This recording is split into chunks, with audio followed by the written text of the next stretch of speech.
I have a fun project for you today. Today I'm going to show you how I created an altered paperclip tag with a hidden journaling spot. And so for today's project, I'm going to be using the Mermaid Fiary's Digital by Paperclip, and this is my design team for Bay. And so all of the items I'm using today came from the Mermaid Fiary's Digital. So to get started, I've cut my paper down to 5.5 by 10. And then I'm just going to fold it in half, hamburger style. And then I'm going to open it back up, and then I'm going to fold it again in hot dog style. So I'm doing it lengthwise. So that way I have 4 rectangles. When I open this up, I have 4 different rectangles on the inside. So you can see here the 4 rectangles on the inside. So what I want to do is I want to cut out the rectangle on the bottom left-hand side. I want to remove that from my paper. So I'm just going to cut on the inside of the score line. So I'm cutting over on the right-hand side more so. I'm cutting the whole score line off. That way the bottom piece will fold up and inside of the top here and not be an issue. But I can see here that I didn't get the bottom completely straight, so I'm just going to straighten this up really quickly. Now you probably could use a paper trimmer for this, but it was easier for me to use my scissors. So you just want to make sure that everything folds up nicely. So when I folded it up, I could see that there's a little edge peeking out from the back. So what I'm going to do is I'm just going to trim a little bit off so that all of my edges are even. You can see here I just took a very little bit off, but that way my edges are even on the side. It's cheating a little, but you know, sometimes when you have to do what you have to do. When you fold it up and it doesn't match up, then you just trim a little off. So now I'm just coming in with my corner punch, and I'm just going to clip the corners. Now, you don't have to have this punch. You can just do this with scissors.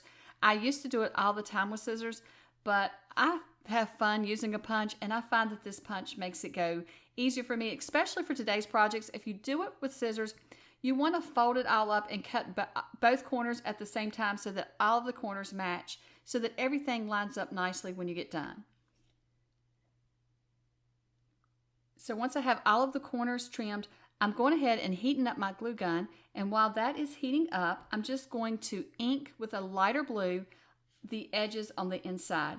I'm even inking the edges on the right hand side, even though it's going to be covered up, because that way when I fold up that piece, you won't see any white edges. It kind of hides it all out. And now I'm just going to bring in my paper clip, and this is the altered paper clip part. So I'm just going to add my paper clip to the top here. I'm going to put it fairly close to that top edge, right where we clipped it, right there. I'm going to put it right there at the edge. I may bring it down just a little, but it can go anywhere in that little space. And then what I'm going to do is I'm just going to come in with my glue gun, and I'm just going to glue it down. Now I am checking on the back that it's straight. Before I add the glue, I want to make sure that the paper clip is straight on the back side as well. And then I'm just going to add a bunch of glue to this paper clip so it stays in place. I have used Fabri-Tac before, and so you could use Fabri-Tac. I prefer the hot glue because it cools faster and it sticks faster, and so it's not sliding around.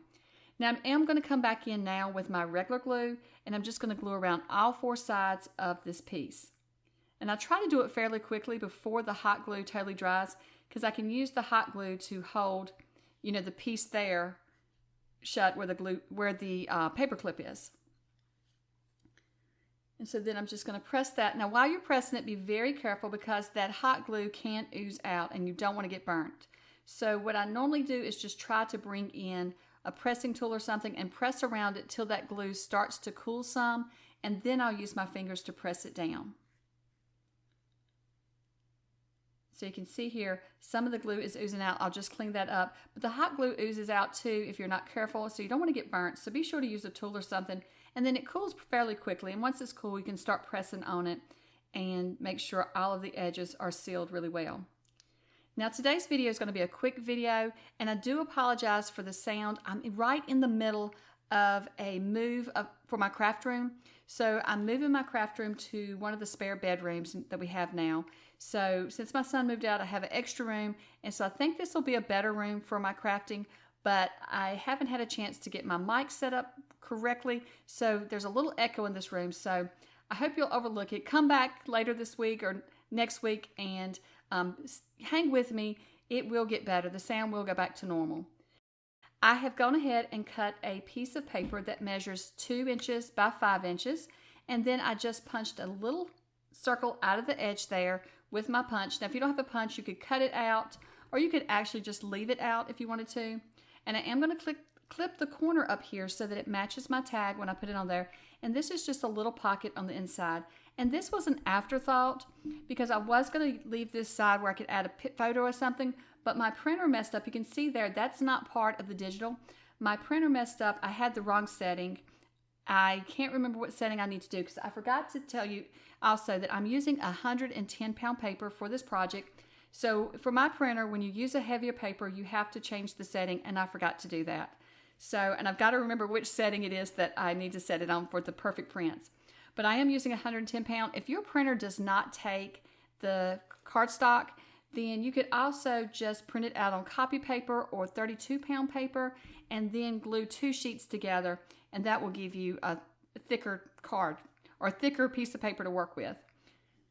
So then I'm just gluing the pocket on. I put glue on 3 sides, and I did, I put glue on the back side there and the top and the bottom, and I didn't add any glue where we punched our little hole. So now we have a simple little pocket. So the sheet of paper that I cut the pocket from, that's from the digital as well. And that's a really pretty print as well.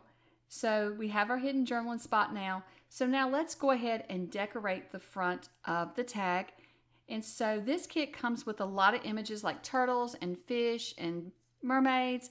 And so these little fairy seahorses are in the kit as well. So I've gone ahead and fussy cut everything out just to save time for the video. And these, I will say, these plants, these underwater plants, took quite a while to fussy cut. There is a lot of little leaves and things on them, and I wanted to cut it close. So I did for for the green underwater plants, but for the red one, that was just so many leaves. I decided that it would be in the background anyway, so it's not going to be that big a deal. So the greener ones, though, I did try to cut close to all of the little leaves. And so in that digital as well, there are underwater plants. So this whole digital has a lot of underwater scenes and plants and images and things. So after I get the plants added, I'm going to add one of the seahorses. I did cut both seahorses out because they're 2 different color ways, and so I wanted to decide which one I wanted to use. And so, but I'm just going to add one to the front of my tag. And then I'm going to come back in with some Nuvo drops and add little bubbles coming from my seahorse. But once I did that, I realized I want bubbles in other spots on the tag. So then I'm just going to scatter them about on the tag in a few different places. And then here is my finished tag. So I've gone ahead and stapled on some crochet ribbon at the top. And then I've inked around the edges. And what I did for the edges of this, I came back in with a darker blue ink than I was using before to ink it so that it would show up around the edges. And then I've just inked the edges and I let my Nuvo drops dry. And so then we have the hidden journaling spot inside and then the pocket. So now I need to make something for that pocket. Well, I know today's video was super quick, but hopefully it inspired you to get out some paper and craft this evening. And I will link below to Bear Grub's website as well as the digital that I'm using today. And I hope to see you all back here on Friday. Well, I hope that you have a wonderful day. Bye.